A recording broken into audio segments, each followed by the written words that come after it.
este análisis de datos. No sé si algunos de ustedes han tenido experiencia trabajando con sistemas de información geográfica. Ya conocen los procesos y de datos espaciales han realizado algún análisis sobre la información espacial. Yo creo que hoy en día es pronto cada vez más frecuente encontrarse uno tanto con la palabra sistema de información geográfica como con los análisis, digamos, que estos requieren. Entonces, un sistema de información geográfica en general es una tecnología de información geográfica. Hoy en día, digamos, se ha incorporado en muchas aplicaciones. Uno, digamos, para pedir hoy en día, digamos, de pronto un servicio de transporte con Uber, ya está todo eso incorporado, digamos, dentro del celular, etc. ¿Listo? Y básicamente está compuesto por algunas estructuras, tiene, digamos, pues, personas especializadas que son los que usualmente han desarrollado las aplicaciones, están los datos, la información pues, espacial, algunos métodos, está el hardware y el software, digamos, que uno, digamos, le permite manipular y analizar esta información espacial. La integración de eso, digamos, que es a lo que se le llama como sistema de información geográfica. La información no espacial, que es con la que tradicionalmente nosotros pues, trabajamos, que son, digamos, como listas, información que viene en algún formato, conteo, mediciones que se hacen, algunas anotaciones, es información, digamos, que no tiene la componente espacial explícita. La información espacial hay distintas componentes, básicamente depende mucho de la estructura como se ha capturado. Entonces están, digamos, datos que son puntuales, que hacen referencia, por ejemplo, un tweet como tal, que estamos mostrando ahorita, la ubicación de donde se generó el tweet, eso se podría considerar como un punto. Una línea, digamos, es un trayecto como tal que podría estar representado por una carretera, etcétera, y datos de área si uno, digamos, analizara la información agregada en alguna zona. ¿Listo? Potencial, pues hoy en día todo se encuentra en algún momento y en algún lugar, digamos, especial. ¿Sí? Yo creo que de pronto algunos de ustedes, yo tuve la oportunidad de ver el carrito de Google hace poco actualizando las imágenes para aquí, para Cali. Y digamos eso casi que se está, digamos, repitiendo una frecuencia cada vez mayor y hasta un 80% de las bases de datos administrativas hoy en día contienen información geográfica. Entonces es una tendencia, pero yo digo que es una tendencia que llegó para quedarse porque da información, digamos, que permite analizar o entender, digamos, de una dinámica distinta a lo que tradicionalmente nosotros trabajamos. Entonces, pues, ¿qué hace, digamos, tan particular de la información geográfica? Permite modelar, en este caso, pues, el mundo real. Y tenemos, digamos, básicamente dos sistemas o dos formatos con información geográfica. El modelo raster y el modelo vectorial. Entonces, por ejemplo, supongamos que esta es nuestra realidad. ¿Sí? Tenemos en este caso una ciudad que está compuesta pues, por un río, aquí tenemos pues, como la parte urbana, parte rural, hay, digamos, pues unas carreteras, etc. Entonces lo que podemos hacer es descomponer este mundo real en varias componentes, algunas de ellas están, digamos, en formato vectorial, otras en formato raster. ¿Qué serían en este caso los formatos vectorial? Por ejemplo, los puntos en donde se encuentran ubicadas, por ejemplo, las viviendas. ¿Sí? Esa localización sería un formato vectorial de tipo punto. Las calles serían líneas, ¿sí? Las calles, incluso el río, parcelas, ¿sí?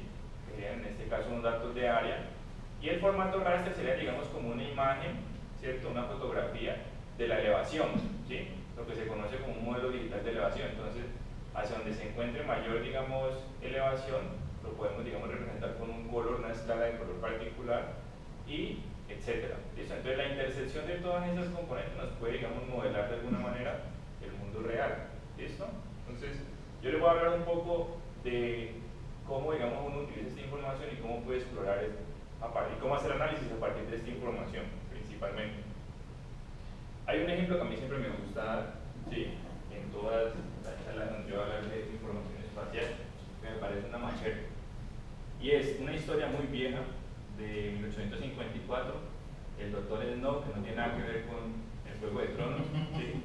En esa época, y eso también, digamos, me parece importante, el tipo no era, digamos, un geógrafo, estadístico, ni ingeniero de sistema, era, digamos, más alguien del área de la salud, y en esa época pues se presentó una epidemia de cólera muy fuerte en Londres, hasta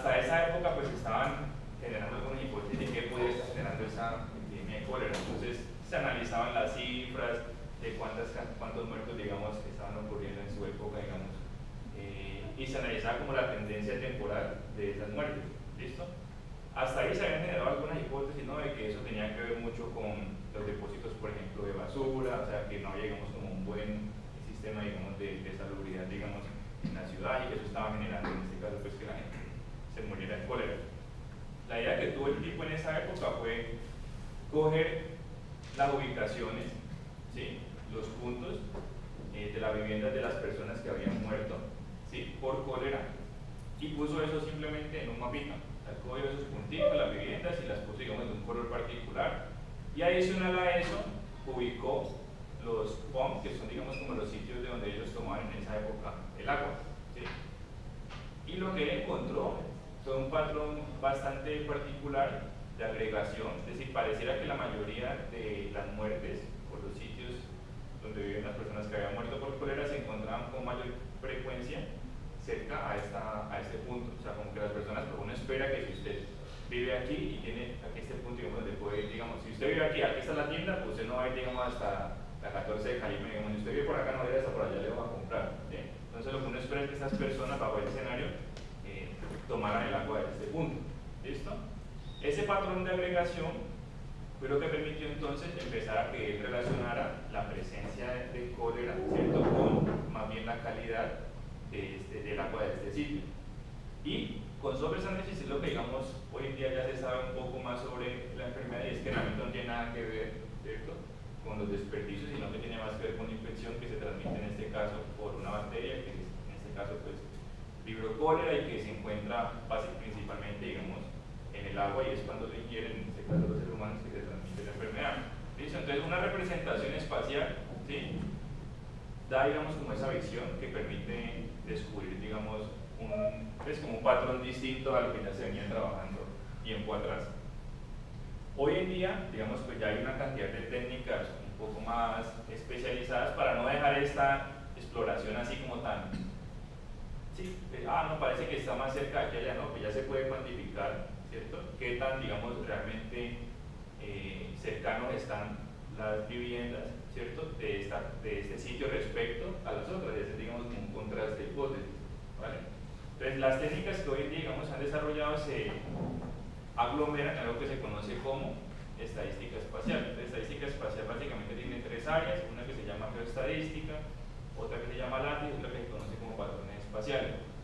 La principal característica de cada una de ellas depende también de la información con la que uno disponga.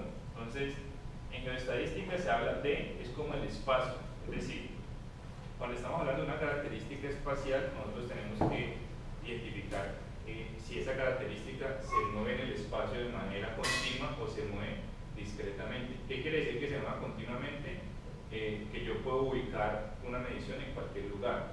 Es decir, yo puedo hablar de temperatura aquí, hasta el fin del mundo. La temperatura es una característica continua, pero no todas son así. Si yo estoy, por ejemplo, haciendo un análisis de información que he agregado a nivel, digamos, municipal, entonces yo doy saltos de municipio en municipio de manera discreta. Entonces, cuando hablamos aquí hace referencia al espacio. Cuando dice continuo, es porque se puede medir en cualquier punto.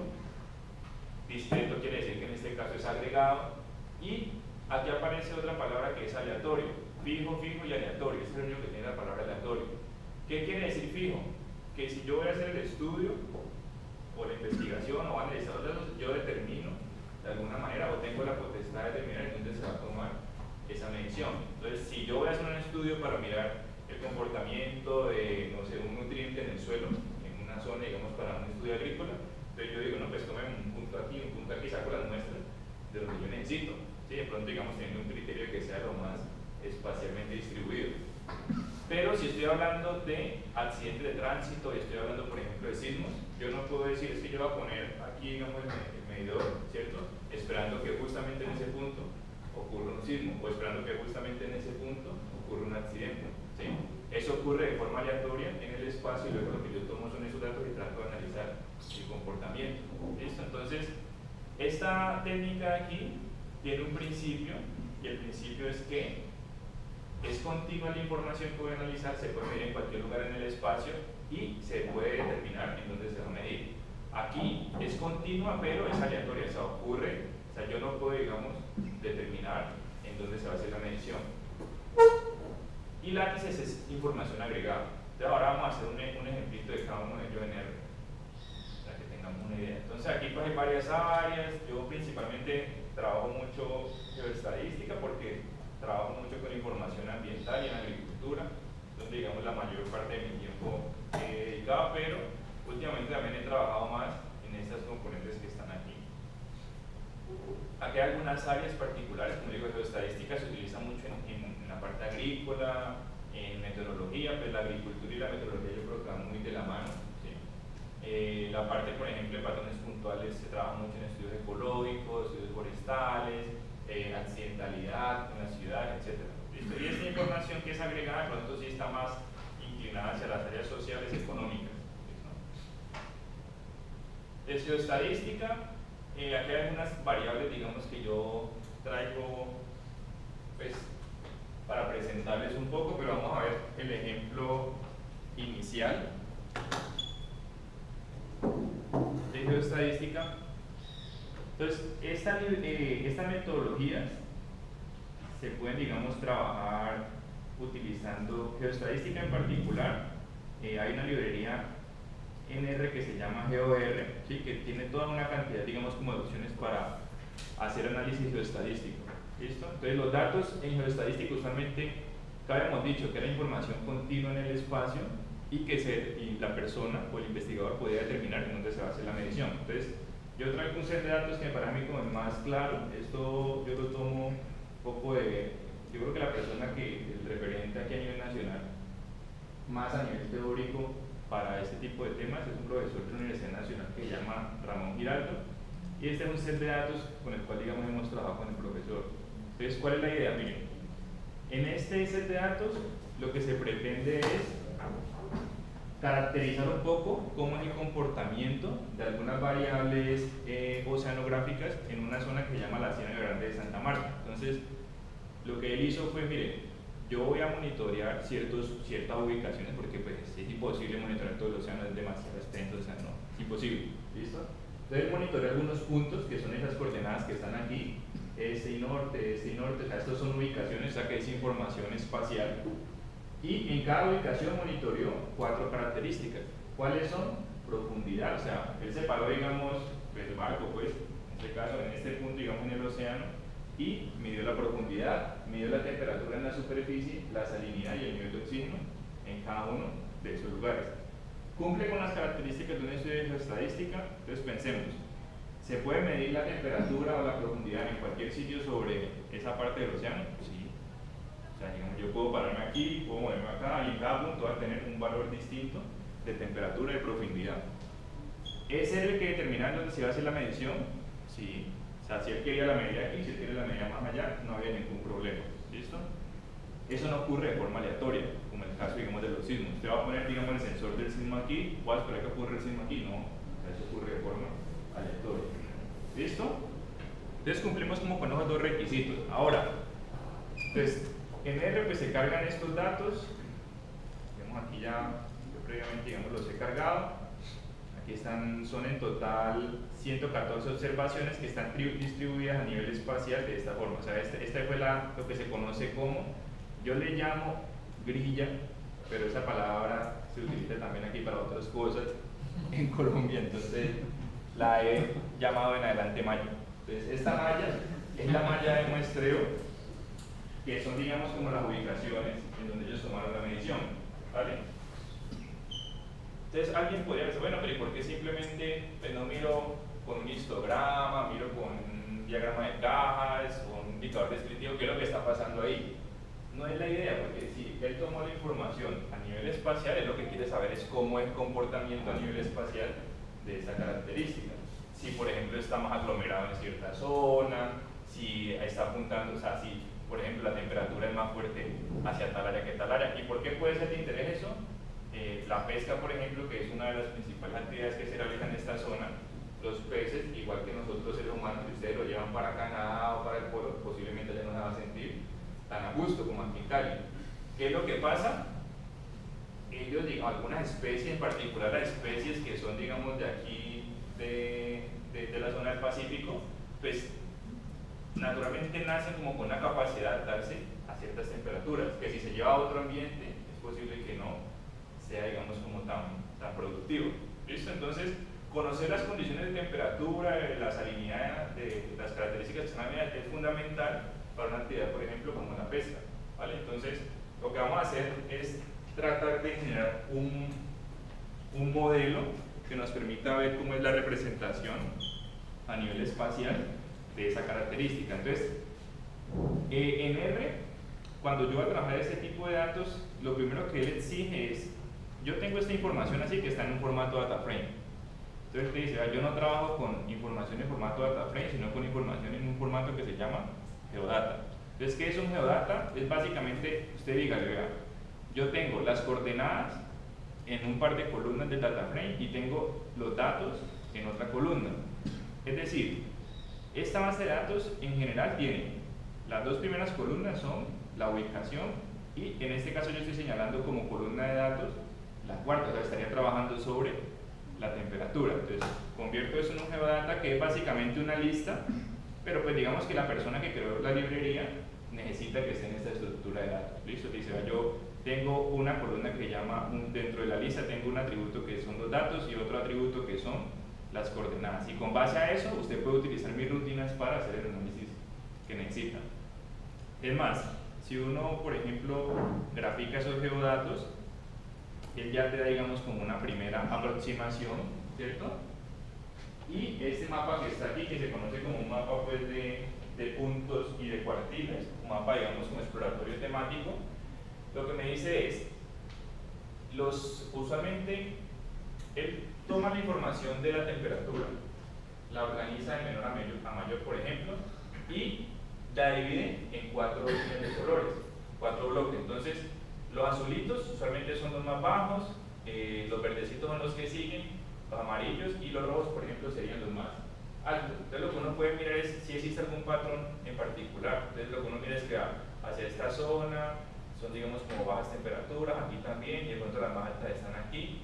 Pero de todas maneras, este mapa no le convence a uno del todo. ¿Sí? Algunos que uno preferiría o querría tener una representación un poco más, no sé, un poco mejor de este problema. Entonces, para eso, uno puede construir un modelo basado en un principio. El principio se conoce como autocorrelación. Entonces, yo creo que sí, ahorita, digamos, Andrea nos mostraba un poco lo que significa correlación. ¿Qué significa correlación en términos generales?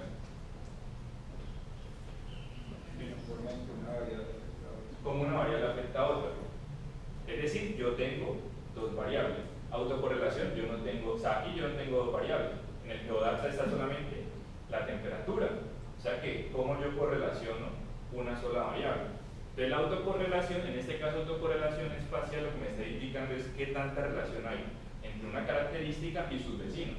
Me dice, ¿a qué tanto le parece usted con el vecino al lado? O sea, ¿qué tanto le parece el puntico que estaba aquí de temperatura con el puntito de los vecinos que están al lado? Entonces, con base a ese principio, él calcula la relación. ¿Y eso para qué me sirve? Lo que pasa es que yo quisiera más adelante predecir en otros puntos en donde no medí, pues yo no puedo medir todo el océano.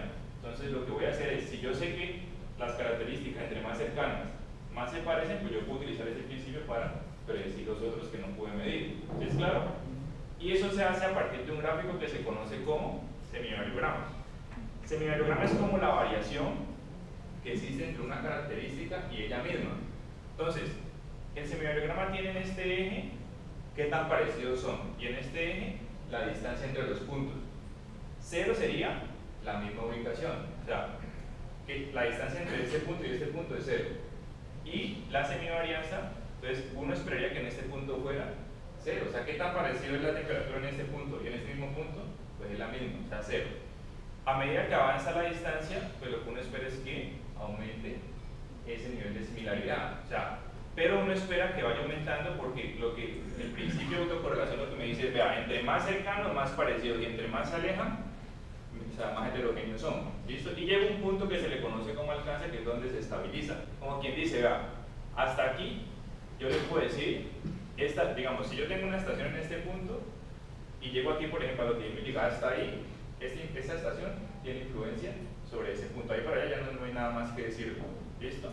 Entonces, bajo este principio se construye un modelo de predicción, pero un modelo de predicción espacial, ¿listo?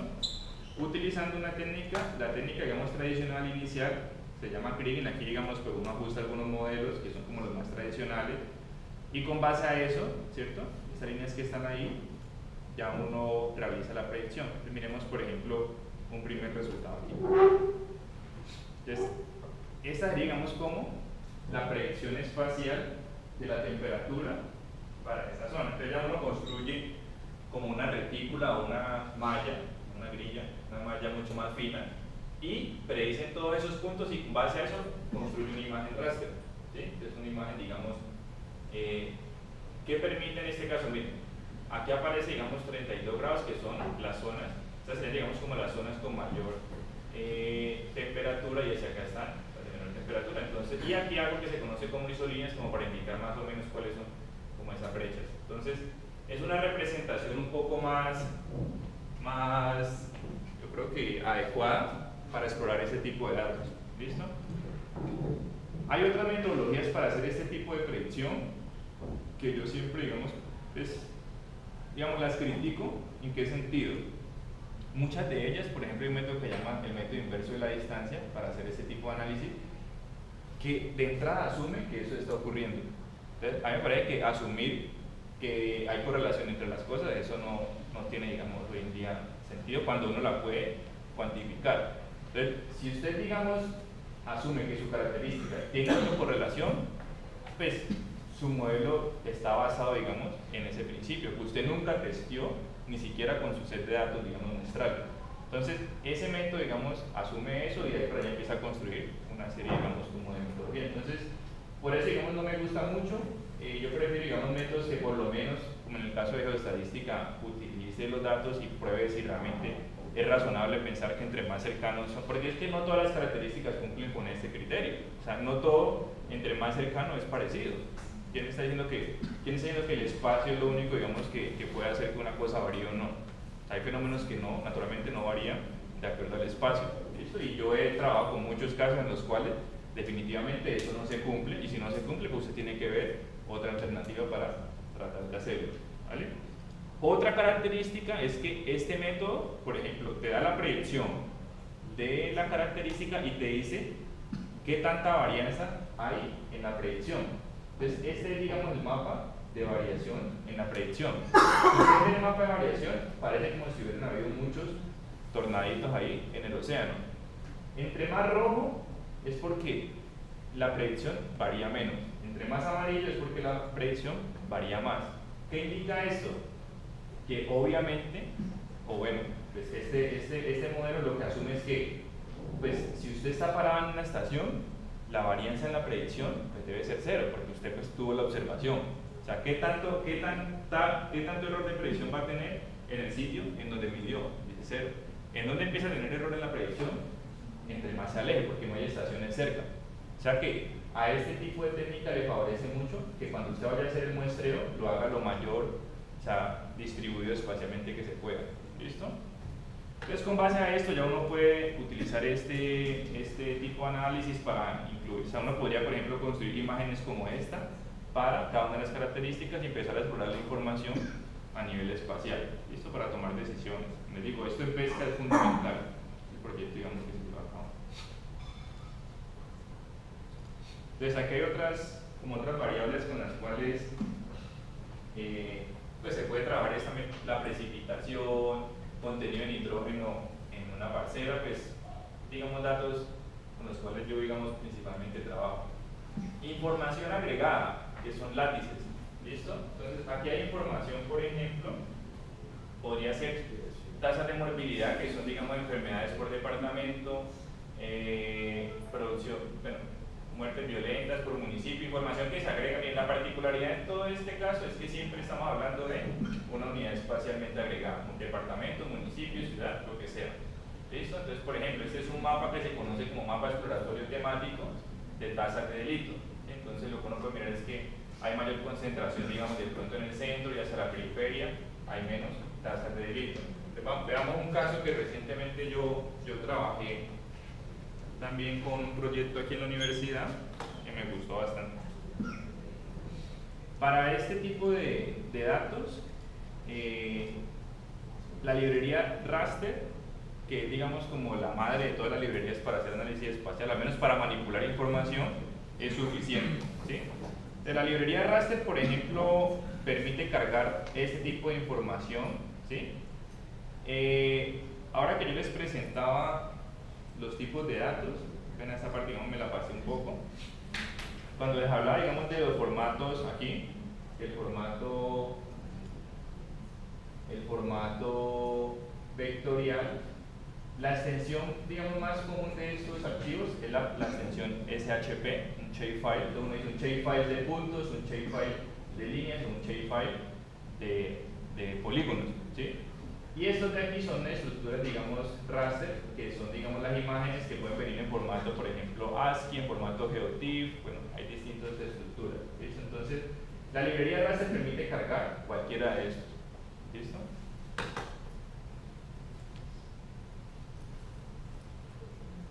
Entonces, bueno, en este caso, pues aquí estoy cargando un shape pequeñito de Cali, ¿sí? Estos son, digamos, como las comunas de Cali. No simplemente igual que como una base de datos, apunta hacia donde está el archivo, .shp. Estos archivos uno los puede descargar gratis de cualquier lado. Hoy en día, digamos, hay páginas en donde está, por ejemplo, a mí me gusta mucho esta del gobierno, que se llama SIGOT. Aquí en esta página del SIGOT, el Sistema de Información Geográfica para Planeación, aquí hay montones de capas, pero mucha información. Entonces ahí está dividida por si es información ambiental, cultural, económica. Entonces uno ingresa, digamos, al SIG, le da clic, digamos, a la variable que necesita y descarga, digamos, pues, la información, obviamente en este formato que les estoy, digamos, mencionando. Entonces uno dice, no, ¿qué variable necesita? ¿No? Entonces, el dato, accidentalidad vial, bla, bla, bla, o sea, hay cualquier cantidad de variables, ¿no? Entonces, no sé, el índice de calidad de vida, o sea, te dice qué institución es la que lo recopila, por ejemplo, en este caso es el DNP, a qué nivel lo quieres, municipal o departamental, ¿tá? Y bueno, el año, el periodo que quieres, en este caso, aquí hay dos periodos, 2005, y ya uno exporta directamente el archivo, ¿listo? Entonces, este es un archivito similar a este, yo lo cargué. Para uno analizar información, lo que uno necesita es, digamos, entender la estructura. O sea, nosotros no nos vamos a poner a crear el shape, esa tarea, digamos, es como más para los geógrafos, para los ingenieros topográficos, las personas que están, digamos, de ese lado. Pero no quiere decir que nosotros no podamos utilizar esta información para hacer nuestro análisis o incluso agregarle nuevos datos, porque yo lo que voy a hacer en este caso es, miren, voy a tomar esta información que está aquí como base y el estudio, en este caso, lo que tratamos de ver es cuál es, digamos, como el comportamiento y la distribución del uso de bicicleta aquí en la ciudad de Cali. En un proyecto, digamos, con bicicleta en la ciudad, y lo que teníamos era una encuesta que se llama la encuesta Origen-Destino, que mide, pues, para una muestra bastante grande de personas, creo que son en total como, ¿quiere decir? Son en total 35.000 personas, ¿sí? Les han preguntado pues, desde dónde normalmente usted de dónde sale, ¿no? Yo salgo de tal punto y llego a tal punto, a mí mismo. ¿Y qué va a hacer allá? A trabajar o a estudiar. Entonces a eso se le conoce como encuesta origen-destino. ¿En qué se va? ¿No? Que es mío, que se va en bicicleta. Y con base a esta información la idea era cuantificar la frecuencia de uso de la bicicleta, que se podía hacer, digamos, con los métodos que tradicionalmente nosotros trabajamos, sí, un gráfico de barras, un gráfico de tortas, etc. Es como ahorita que Andrés nos mostraba ese gráfico tan bacano de las palabras, word cloud. O sea, lo podía mostrar, digamos, en un gráfico de barras, pero el word cloud, o sea, se lleva, la saca del estadio, como decimos acá, ¿listo? Es lo mismo, tú puedes mostrar, digamos, un resultado de estos por comunas, el porcentaje de uso de la bicicleta, pero la idea en este caso es representarlo a nivel espacial, y eso te va a dar una visión muy diferente al gráfico solo de barras o al gráfico de tortas. ¿Listo? Entonces, bueno, cargamos esta información, digamos como el otro insumo del script. Aquí está, ¿sí? Entonces por aquí, digamos, pues, se hacen algunas consultas sobre, se construye, digamos, como la tabla de datos de uso de bicicleta, bueno. Y en esta partecita es en donde se le adiciona, o sea, normalmente la información, digamos, el mapa, miren, el mapa viene en este formatico que se llama pues shape, ¿listo? Dice Spatial Polygon Data Frame. ¿Por qué Spatial Polygon? Porque son polígonos, es información agregada a nivel, digamos, espacial, pero está en polígonos, no son líneas, no es la carretera ni es un punto, ¿listo? Y Data Frame porque ya viene con alguna información adentro. ¿Qué información? Mira, dice Object ID, GID, comuna y nombre. ¿Que para qué me sirve esto? Para nada. ¿Sí? Pues, ¿para qué me sirve tener la comuna? Sí, ya todos sabemos, digamos que por acá está la 22, etc. Entonces la idea es adicionarle a este campo, a este archivo, la característica que yo voy a analizar, que es porcentaje de uso de bicicleta por comuna. ¿Listo? Entonces hay unas funciones que ya tiene, digamos, aquí para hacer unos joins, en este caso pues utilizando R. Yo lo que hago es, digamos, adicionarle esas columnas y se puede, digamos, hacer una representación de esa característica. Entonces este, por ejemplo, es un mapa de porcentaje de uso de la bicicleta por comuna, y la idea del mapa es que nos da un impacto diferente. Por ejemplo, uno observa que hay más concentración de uso de la bicicleta en la comuna 2, 19 y 17, y es como continuo, ¿sí? Hacia acá hay menos uso de la bicicleta, porcentaje de uso de la bicicleta, que es lo que contrariamente uno esperaría, porque uno dice, no, pero es que no ven que esta zona aquí todo el mundo va en bicicleta para trabajar, ¿sí? Pero es porcentaje porque depende de la cantidad de personas. ¿Listo? Ustedes más o menos saben esta zona de aquí, ¿cuál zona es? El oeste, ¿no? Puede ser también una seguridad, pero ustedes, ahí está la mejor, la única que yo diría que infraestructura de ciclorruta que tenemos nosotros aquí es esta, porque por acá cuando uno mira el mapa de ciclorruta, dice que por acá hay una ciclorruta, dicen que la Simón Bolívar es ciclorruta, dicen, pero yo no sé, digamos, qué ciclorruta es. Eso es una ciclorruta ecológica. Sí, pero es una ciclorruta extraña. Pero cuando me pasa lo mismo, David correlaciona eso con el mapa de infraestructura de ciclorruta, y yo veo ciclorrutas por todo, o sea, por acá, y qué bueno, no la veo. O sea, cuando yo fui incluso un día, yo no conozco este caso de la ciclorruta, y fui, ellos consideran que por aquí hay ciclorruta, desde el punto de vista de planeación, pero son tramos aislados. O sea, yo no le puedo llamar ciclorruta, a mi juicio, a dos calles y luego mira a ver cómo se va a llegar hasta el otro punto. Sí, porque es que uno no anda, digamos, como Iti, que llegó aquí y luego voló y llegó acá, no. Se supone que tiene que ser continuo. Entonces, la única que yo considero que es continua es esta quinta, de relativamente. Sí. Y yo creo que este patrón se explica mucho por ese comportamiento. ¿Cómo lograste zonificar las comunidades? Ah, bueno, digamos que lo que se hace es adicionarle a la capa, digamos, de comunas que tiene Cali, el campo que nosotros necesitamos, hacer, digamos, como una consulta y espacial, un join. Y luego, el criterio que él utiliza aquí por defecto se llama mapa temático de cuartiles. Entonces lo que hace es, veamos, coge cada mapita, tiene un porcentaje de uso de bicicleta. Es lo que hace, ordenarlo de menor a mayor, y en una escala de colores que se conoce como simbología, él define, vea, de aquí para acá la voy a poner azul. Y eso yo lo definí aquí también en el mapa, en esta partecita. Uno lo define, pues, digamos, ya la parte visual, que también es importante, ¿no? Entonces por acá uno le dice, miren, con el mapa columna 7, ¿por qué columna 7? Porque esa fue, digamos, la columna que yo le pedí adicional, por acá, y por aquí está, dice, color, ¿cierto? La paleta de colores va en este caso de azul a rojo pasando por blanco, y este valor de 100 es como para que sea más continua la paleta de colores, ¿listo? Y el criterio es ese, como te digo, o sea, si yo me voy aquí, digamos, al mapa, por ejemplo, saco el data frame que tiene el mapa y miro la información que hay dentro, ¿sí? La columna 7 es esta, que es bici. Entonces lo que hace un sort sobre este, digamos, sería la tabla, y sobre esa tabla lo que uno hace es sacar esa columna de bici y hacer un ordenamiento, ¿sí? Entonces uno hace, digamos, como un ordenamiento aquí, y sobre ese ordenamiento yo defino cuál va a ser en este caso, digamos, de tal punto a tal punto, o bueno, aquí sería al menos, sí, ahí está de menor a mayor. Entonces, estos primeritos sería el color azul, y estos de acá sería el color rojo, que es lo que hace, digamos, aquí en la representación visual. ¿Y el dataset de la longitud y latitudes de las comunas, eso lo tuviste? Sí, digamos, es de planeación, y también se puede sacar de ahí mismo de la página del SIGOT. O sea, del SIGOT, todo eso, lo chévere de eso es que todo está. Sí. esta información, a mí me parece que hoy en día hay mucha subutilización de información espacial. Porque la tendencia es a que, no, pero es que si yo no soy geógrafo, topógrafo o algo con geógrafo, entonces yo no, o sea, un mapa no tiene información, ¿no? Un mapa tiene la misma información que, o sea, yo hasta hace poco hice un tweet, yo que le voy a analizar un tweet.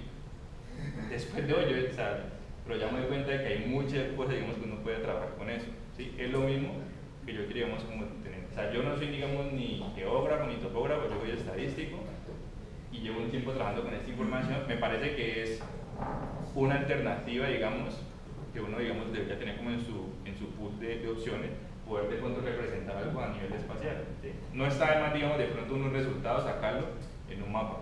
También el sistema geográfico de la calidad de Cali También lo tiene. Muy detallado. O sea, yo igual está la parada del niño, sí. Hace poco Camilo nos mostró también una opción de cómo descargar también gratuitamente esta información de las rutas de... Mira. Sí, yo normalmente uso como herramienta de visualización, encontrando, digamos, que puede hacer importación de mapas, por ejemplo, descargados de OpenStreetMap. ¿No sabes si esto está ya zonificado en algún mapa de OpenStreetMap? OpenStreetMaps tiene que tenerlo y hay una librería especial para descargar los layers que tiene OpenStreetMaps, los que tiene también Google Maps, algunos, digamos, sino que hay que tener en cuenta que una imagen, o sea, los archivos que son agregados usualmente son más livianos, o sea, esta información agregada pues son 22, ¿sí? Pero las imágenes raster, o sea, por ejemplo, esta imagen raster que yo acabo de generar aquí ahorita, esta imagen raster tiene mucha información, ¿sí? Miremos en este, creo que queda, yo la generé con un 100%, creo que tiene como 1 millón de píxeles y es una zona chiquitica. Si uno trabaja con información, o sea, en este formato, hay que, digamos, en este caso, tener en cuenta que usualmente es muchos datos. Ahora, al final les voy a mostrar un set de datos que es como lo que yo considero que es la frontera en este tipo de análisis, que es analizar tiempo y espacio al tiempo, porque aquí, digamos, esta es la fotografía de la temperatura hoy, pero ellos pudieron haber dejado un sensor midiendo temperatura un mes y arroja registros, digamos, cada hora, o sea que uno tendría esa misma información cada hora durante un mes, está variando en espacio y tiempo e incluso por profundidad, o sea que uno tendría un set de datos muy grande. Digamos que eso, digamos, también uno tendría que tener en cuenta qué puede hacer, digamos, con esa información. Por el momento, digamos, me voy a centrar es como en tratar de que ustedes entiendan cómo se puede analizar información espacial. Volviendo al tema del concepto de la frecuencia de uso de la bicicleta, yo tengo un ejemplo o una pregunta más, la cual tengo pues, un listado de pacientes que padecen ciertas enfermedades y tengo las direcciones. Yo siempre he tenido la duda con el tema de las direcciones. Cuando se codifican. ¿Cómo se convierte? O sea, ¿qué herramientas, aparte de la que ofrece Google, permiten convertir direcciones a longitud y la... Hay muchas, y cada una con su nivel de precisión. Porque depende también como con las herramientas que trabajes. Por ejemplo, las de Microsoft se pegan mucho a ese mapa de BIM y hay que traer toda la georreferenciación de BIM. Entonces, no sé cómo funcione con Google o con Google, digamos, yo tengo una aplicación que desarrollé muy sencilla y es, utiliza la misma aplicación, digamos, de OpenStreetMaps, que digamos es gratuita, y él tiene, digamos, como ellos crearon una función que lo que hace es calcular la distancia de la dirección que tú tienes al punto más cercano que ellos tengan georreferenciado, porque ellos tampoco tienen georreferenciado todo, ¿sí? Y con base a eso, él le asigna el valor de la coordenada geográfica en ese punto. Y es una función, entonces lo que yo hice fue, porque lo que uno tiene que hacer para utilizarla cada vez es punto a punto, ponerla. Entonces lo que yo hice fue un script, usted le mete, digamos, todas las 300.000 direcciones y él automáticamente le da, digamos, las coordenadas geográficas. Pero tiene una capacidad, porque es que yo con Google la otra vez decía, después de tantas direcciones, ya usualmente sí, pero son como 1 millón. Sí. Entonces lo que uno hace es, pues, lo tira varias veces. Tira ahorita y media horita después vuelve y tira, digamos. Lo hace todo. Sí, lo va haciendo. Entonces yo se los puedo también compartir, yo lo tengo ahí gratuito, es bastante sencillo. Es una hoja como Excel de Drive. Y usted en esa hoja, obviamente lo que tiene que garantizar es que tenga el formato que ellos exigen, que es Colombia, coma, Cali, coma, la dirección. Entonces la dirección tiene que ser carrera en mayúscula. Soy de pronto, Sí, por cierto, claro. estándar como... El estándar ¿Qué depende ¿O dónde puedo del buscarlo? sistema que utilizar. Entonces el estándar del que yo utilizo es así, por ejemplo, que es en OpenStreetMap. Pero cada uno tendrá un estándar. Incluso hay servicios que se ofrecen sí pagos para georreferenciar cuando es un nivel de precisión muy detallado, que digamos aquí también creo que hay alguna institución aquí que ofrece ese servicio, no me acuerdo en ese momento, pero yo nunca pago por eso. Me parece que hay suficientes herramientas gratuitas como para uno ponerse a pagar por un servicio de geocodificación, a no ser que uno necesite pues el nivel de mega detalle, pues ahí sí de pronto tendría que mirar qué hace, pero para un análisis general de ciudad no es necesario realmente. Las herramientas que hay disponibles son digamos bastante buenas. ¿Listo? Bueno, entonces miremos el siguiente como set de metodología y set de datos.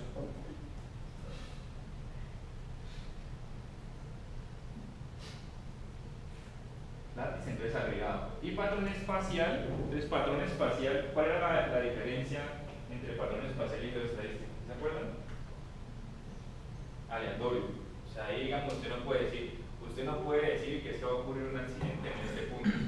A no ser que usted que vaya de loco a atropellar, digamos, a la persona que ahí sí ocurre porque ocurre, ¿sí? Pero de alguna manera el patrón espacial lo que uno considera es aleatorio, ¿sí? Uno dice, yo voy a analizar la distribución de los nidos de los pájaros de una especie, y usted va y se para en el arbolito aquí y no, hasta que no llegue el pájaro no me voy, usted puede morir en ese árbol, ¿sí?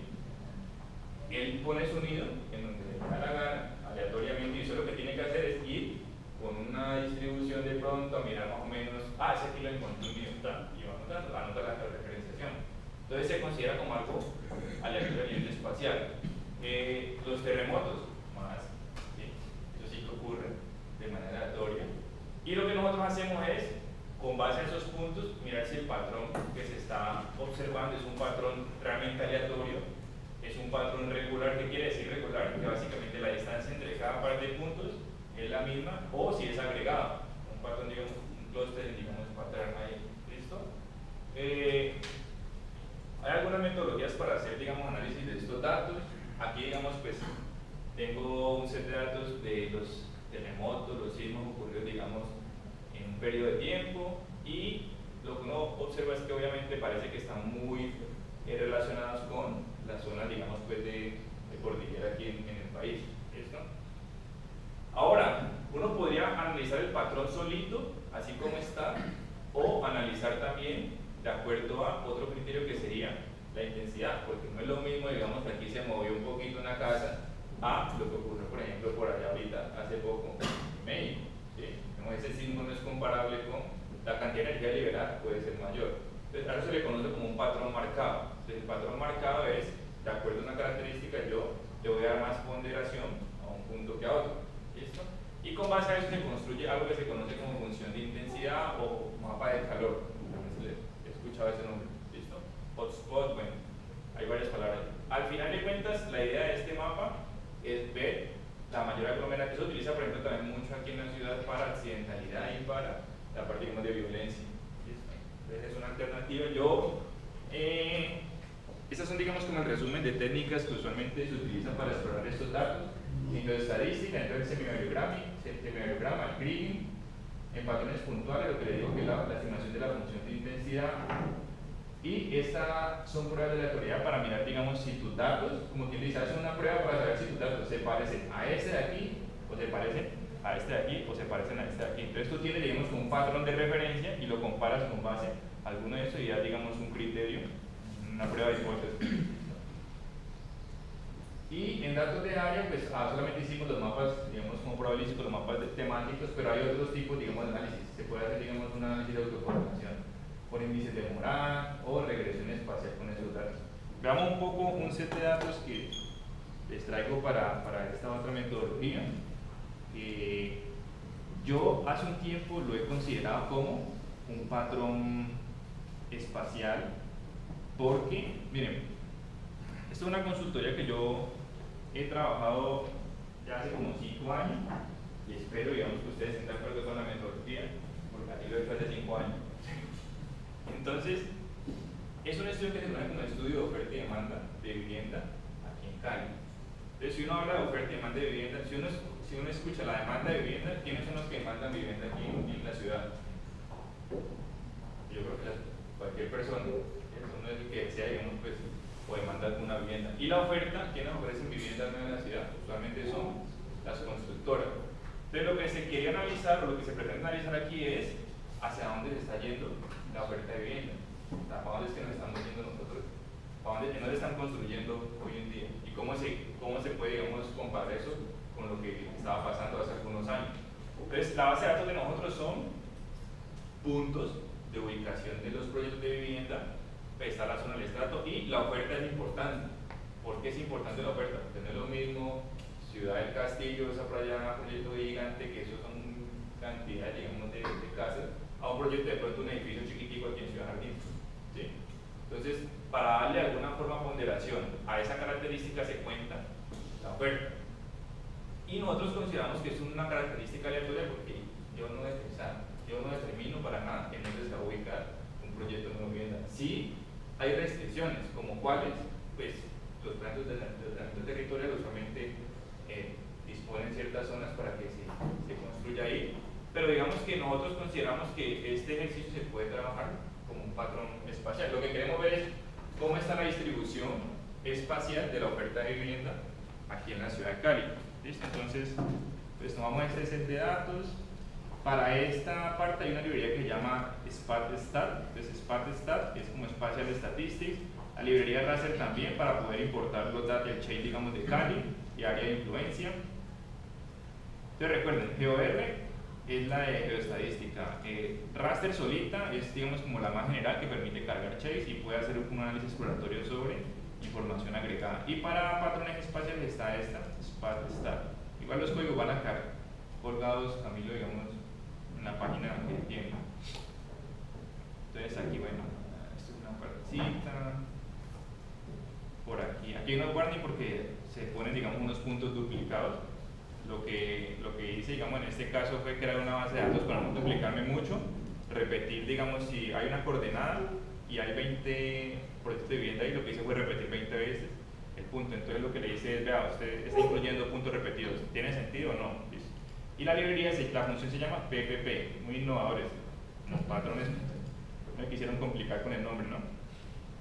Entonces aquí está función de densidad y ese es el primer gráfico. Entonces el patrón, ¿sí? Estos son los distintos punticos de oferta de vivienda. Ese es solamente para el 2009. La extensión la dejo más amplia porque la idea era contrastar dos periodos de tiempo, 2009 y lo que pasó en el 2016. Entonces la extensión es más amplia porque pues, yo creo que es claro para todos que la tendencia en una oferta de vivienda es que se está yendo hacia como los municipios también del área de influencia. ¿Listo? Entonces, para que sea comparable se hizo el análisis para toda esa región. Ellos tienen unas características, cuando uno va a hacer este análisis hay que tener en cuenta algo y es, estos son métodos basados en suavizaciones. Entonces el método basado en suavización depende de una característica que se llama la intensidad, que es qué tan suave yo quiero que sea el patrón. Y entre más, por ejemplo, entre más alta ese parámetro, lo que va a hacer es como sobre representar el patrón. Y entre más bajito lo que va a hacer es como ubicarse más puntual. Entonces, hay unas metodologías para evaluarlo, yo les estoy hablando muy rápidamente, pero pues uno tiene, digamos, que tomar en consideración eso y al final pues uno construye su imagencita más bonita, ya la puede exportar en algunos de los formatos que les dije.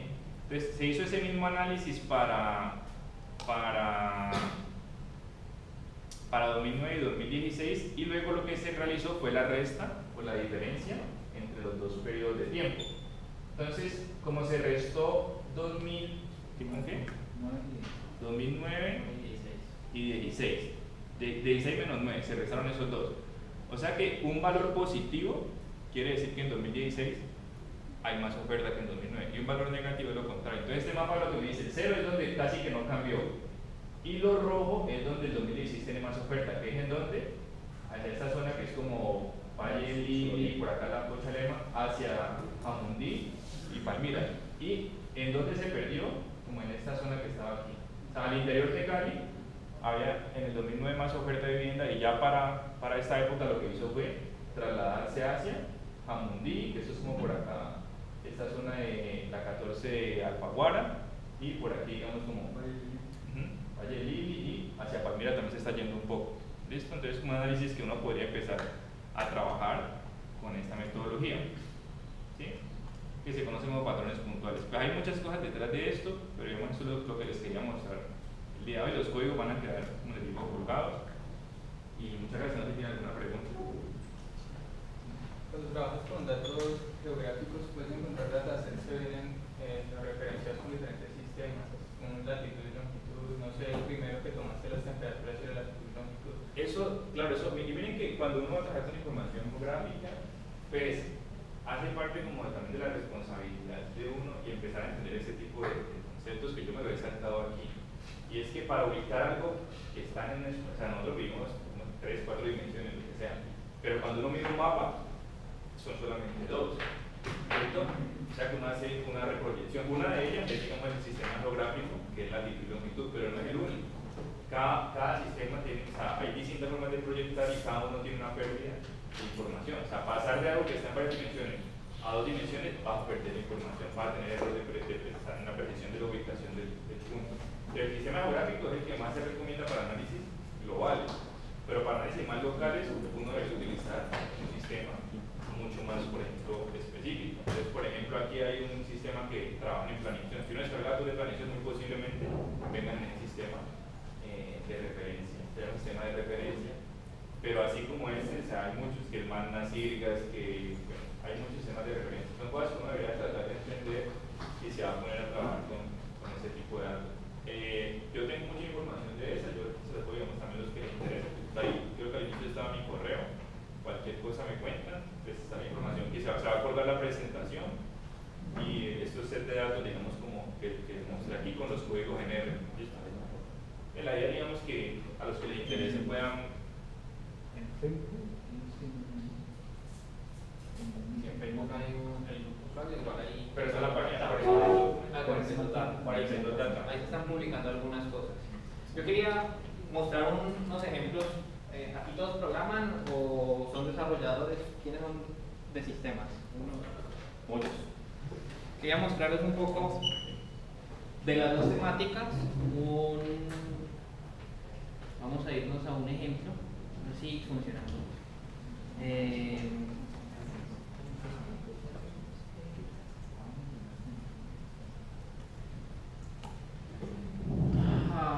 Precisamente como habían aquí como ya encontré cómo es precisamente son las dos temáticas que se trataron hoy. Una es la parte de Twitter. Digamos que con esto que mostró Andrea, uno podría hacer aquí que estoy haciendo la misma consulta que él hizo, pero lo que estoy diciendo es, le digo cuántos tweets, por ejemplo, quiero recuperar.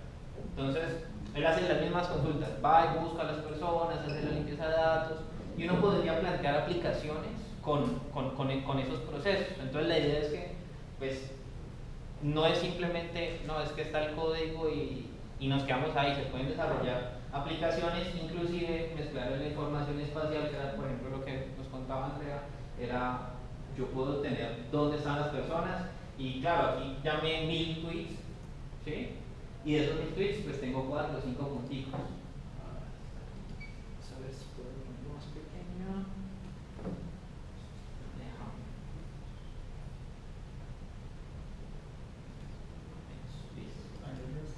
Entonces, miren, y aquí tenemos exactamente lo mismo, de lo que están hablando con respecto al hashtag Calico, y aquí ya podemos encontrar, por ejemplo, los tweets puntuales. Esto es una forma de ponerlo. Aquí que se está utilizando Shiny, que finalmente es una librería más de R, y que nos permite hacer lo que se nos ocurra. Hay dos temas aquí planteados, ¿no? Está la parte de análisis de texto. Obviamente aquí yo no tengo tanto detalle como Andrea para hacer filtrado y quitar palabras redundantes. O sea, el filtrado es muy básico, pero digamos que se tiene un ejemplo. Y por el otro lado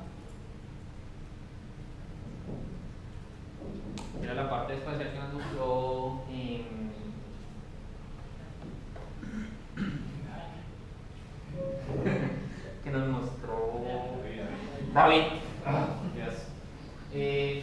Fue un ejemplo que se presentó hace una semana en la Datón Latam, que se hizo un ejemplo con datos libres. Es utilizar la información que hay en las páginas de datos libres.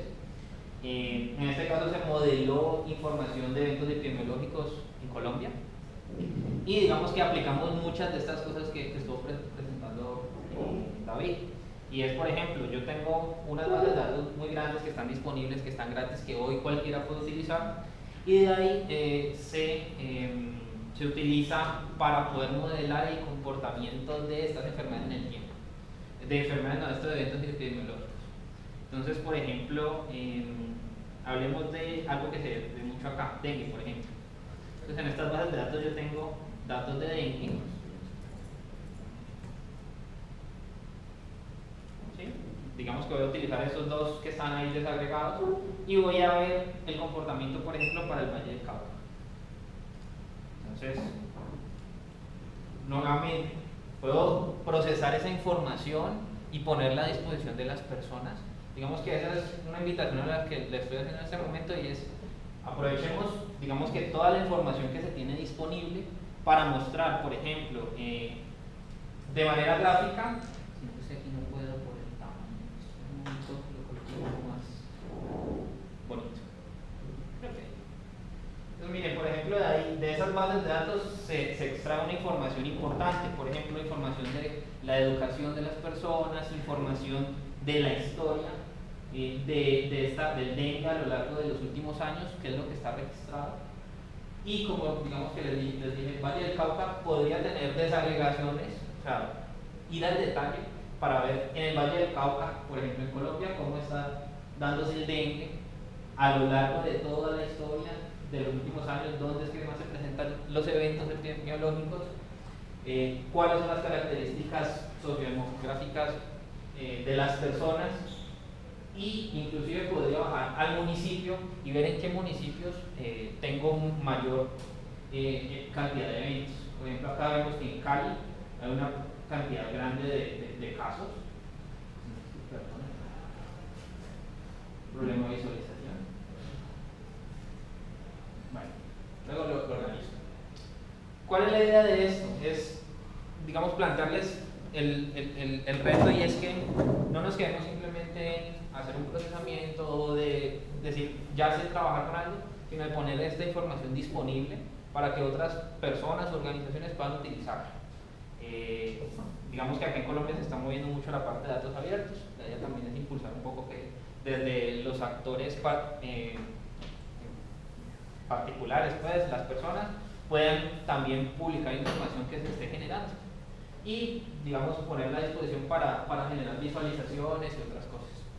Digamos que esto lo muestro más como para hacer un link entre lo que nos mostraron hoy, que es un poco muy teórico o práctico, y ver cuáles son los alcances finalmente de estas tecnologías. Queda abierto el espacio para nuevos eventos, para lo que quieran presentar. Si a mí por ahí me dijeron, yo voy a empezar a trabajar con las librerías y las herramientas de Microsoft, pueden presentarlo también.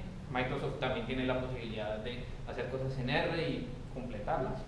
Entonces, la idea es un poco eso, poner a disposición de todos digamos que el espacio para que podamos avanzar, digamos, en conocer qué es lo que hay y qué es lo que se puede desarrollar aquí. Muchas gracias.